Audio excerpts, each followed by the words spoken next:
প্রচুর মেকআপ করতে হয়, স্কিনে প্রচুর ধকল যায়, আমরা মাঝে মাঝে স্কিন কেয়ার দেখি। এখন অনেকে ভাবে যে এখন আপনি আমাদেরকে দেখানোর জন্যই ওইটা বলছেন কিনা, ভালো কিনা, অনেকেই অনেক কনফিউশনে থাকে। তো একটু জানতে চাই যে আসলে পারি আপু স্কিন কেয়ারে কি করে? স্কিন কেয়ারে যেটা হয়, আমাদের তো অনেক মেকআপ নিতে হয়, সো ডেফিনেটলি প্রথম যে কাজটা করতে হয় যে একদম ডিপ ক্লিনজিং যেটা করতে হয়। আদারওয়াইজ আমার ফেসে কোনো একটা দেখতে পিম্পল কিন্তু সহজে থাকে না, আলহামদুলিল্লাহ, গড গিফটেড। বাট যারা এই কথা বলেন তাদের উদ্দেশ্যে বলবো, দেখেন, ব্র্যান্ড প্রমোটার তো আজকে থেকে না, তাহলে কিন্তু এই জায়গাটা থেকে ছিটকে পড়ে যেতাম।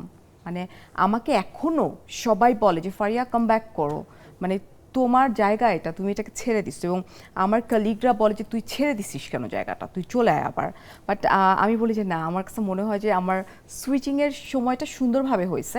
সো ওই পয়েন্ট অফ ভিউ থেকে আমি কেন বলছি যে আমি যখন কাজ করি আপু, স্কিন কেয়ারের প্রোডাক্ট নিয়ে যখন আমি যেমন আমি একটা কোম্পানির সঙ্গে ছিলাম, কালকে ওইটা আমার শেষ হলো, তো শেষ হওয়ার পরে হয়তো আমি আরেকটা সাইন করব, বাট ওইটা সাইন করার আগে আমি 1 মাস নিজে ইউজ করব, যদি ভালো হয় ওকে ফাইন, সাইনিংটা হবে, আদারওয়াইজ নেই। এটা কেউ আজ পর্যন্ত বলতে পারবে না যে আমি একসাথে 2টা কোম্পানিকে প্রমোট করেছি স্কিন কেয়ারের ক্ষেত্রে অর হেয়ার কেয়ার। কারণ এই 2টা বাদে বাকি তো আপু শাড়ি, জুয়েলারি, এগুলো তো কিছু না। মানে স্কিন অ্যান্ড হেয়ার অনেক ইম্পর্টেন্ট আমাদের মেয়েদের জন্য। সো আমাকে এই ব্লেমটা কেউ কখনো দিতে পারবে না। চমৎকার।